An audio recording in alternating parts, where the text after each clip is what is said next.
कराची में मौसम हर लहजा रूई के भाव की तरह बदलता है।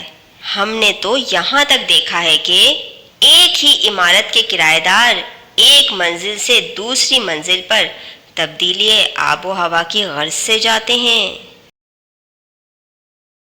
कराची में सर्दी उतनी ही पड़ती है जितनी मरी में गर्मी।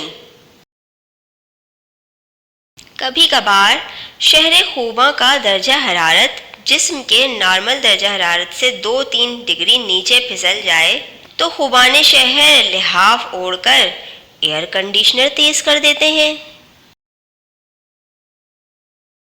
ये खूबी सिर्फ कराची के मतलून मौसम में देखी कि घर से जो लिबास भी पहनकर निकलो 2 घंटे बाद गलत मालूम होता है। कराची की सर्दी बेवा की जवानी की तरह होती है। हर एक की नज़र पड़ती है और ठहर बल्कि ठुटर कर रह जाती है।